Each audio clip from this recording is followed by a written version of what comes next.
ಬೆಂಗಳೂರು ಜಲಮಂಡಳಿ ಅಧಿಕಾರಿಗಳ ನಿರ್ಲಕ್ಷ್ಯದಿಂದಾಗಿ ಒಂದು ದೊಡ್ಡ ಅವಘಡವೇ ನಡೆದು ಹೋಗಿದೆ. ಜಲಮಂಡಳಿ ಪೈಪ್ಲೈನ್ ವಿಚಾರಕ್ಕೆ ಸಂಬಂಧಪಟ್ಟಂತೆ ಆದಂತಹ ಎಡವಟ್ಟು ಬಾಲಕನೋರ್ವನನ್ನ ಬಲಿ ತಗೊಂಡಿದೆ.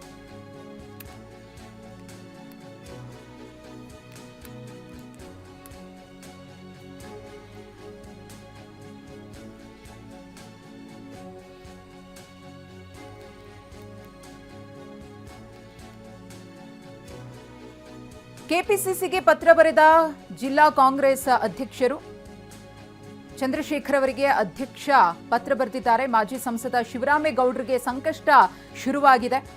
ಕಾಂಗ್ರೆಸ್ನಿಂದ ಶಿವರಾಮೇಗೌಡರಿಗೆ ಗೇಟ್ ಪಾಸ್ ಸಿಗುವ ಸಾಧ್ಯತೆ.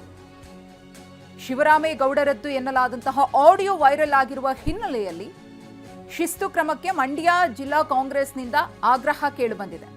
ಕೆಪಿಸಿಸಿಗೆ ಪತ್ರ ಬರೆದ ಜಿಲ್ಲಾ ಕಾಂಗ್ರೆಸ್ ಅಧ್ಯಕ್ಷ ಗಂಗಾಧರ್ ಕೆಪಿಸಿಸಿ ಕಾರ್ಯಾಧ್ಯಕ್ಷರಾಗಿರುವಂತಹ ಜಿಸಿ ಚಂದ್ರಶೇಖರ್ ಅವರಿಗೆ ಪತ್ರವನ್ನ ಬರೆದಿದ್ದಾರೆ. ಶಿವರಾಮೇಗೌಡರ ವಿರುದ್ಧ ಕ್ರಮ ಆಗಬೇಕು ಅಂತ. ಹಾಗಿದ್ರೆ ಆ ಆಡಿಯೋದಲ್ಲಿ ಏನ್ ಮಾತನಾಡಲಾಗಿದೆ ನೋಡೋಣ ಬನ್ನಿ. ನನಗೆ ಮುಂದಕ್ಕೂ ಟಿಕೆಟ್ ಕೊಡೋದಾರ ಹೇಳಿ. ನನಗೆ ಅವ್ರಿಗೆ ನಡೆದಿರೋ ಮಾತು ನಿನಗೆ ಗೊತ್ತಿಲ್ಲ ಅವೆಲ್ಲ.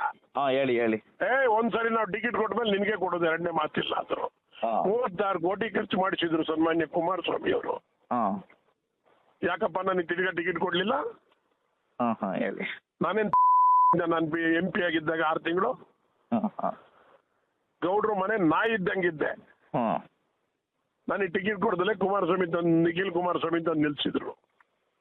ಬೇಕಾಗಿತ್ತು ನಿಖಿಲ್ ಕುಮಾರಸ್ವಾಮಿ ಬೆಂಗಳೂರಿನ ನಮ್ಮ ಮಂಡ್ಯಕ್ಕೆ. ಈ MP ಎಲೆಕ್ಷನ್ ಅಲ್ಲಿ ಕುಮಾರಸ್ವಾಮಿ ನಿಂತ್ಕೊಳ್ಳೋ ಅವಶ್ಯಕತೆ ಇಲ್ಲ, ಅವರು ನಿಮ್ನೆ ನಿಂತಾನಂತ ಮಾಡಿದ್ರ ಹಾಗೆಲ್ಲ. ಯಾರು ನನಗೆ ಏನ್ ಕರೆದಿದ್ರು ನನ್ನ? ಎಲ್ಲರಿಗೂ ಗೊತ್ತಿತ್ತು ಸರ್. ನೋಡಪ್ಪ, ಒಂದ್ ನಿಮಿಷ ಕೇಳಿಲ್ಲಿ. ನಾನು ತಿರ್ಗಾ ನಿಲ್ತೀನಿ, ನಾನು ಸಪೋರ್ಟ್ ಮಾಡ್ತೀನಿ ಅಂತಲೇ ನನ್ನ ಹೊರಗೆ ಹಾಕ್ಸಿದ್ದು. ಕೇಳಿದ ಕುಮಾರಸ್ವಾಮಿ ಅವ್ರ ಮಾತಾ. ಈಗ ಆಲೆ ನಾನು ಅವನ ಅಂಬರೀಷ್ ಅಂತ ಅಲ್ಲ ಇದ್ದಲ್ಲ, ಆ ನನ್ನ ಮಗನ ಪಾರ್ಟಿ ಕರ್ಕೊಂಬಂದು ಆ ನನ್ನ ಮಗ ನಮ್ಮ ಜಿಲ್ಲೆಯಲ್ಲಿ ಕಾಂಗ್ರೆಸ್ನೇ ತೊಳೆದೊಂಟೋದ ನನ್ನ ಮಗ. ನನಗೆ ಮುಂದಕ್ಕೂ ಟಿಕೆಟ್ ಕೊಡೋದಾರ ಹೇಳಿ. ನನಗೆ ಅವ್ರಿಗೆ ನಡೆದಿರೋ ಮಾತು ನಿನಗೆ ಗೊತ್ತಿಲ್ಲ ಅವೆಲ್ಲ. ಹೇಳಿ. ಒಂದ್ಸರಿ ನಾವು ಟಿಕೆಟ್ ಕೊಟ್ಮೇಲೆ ನಿನಗೆ ಕೊಡೋದು ಎರಡನೇ ಮಾತಿಲ್ಲ. ಆದ್ರು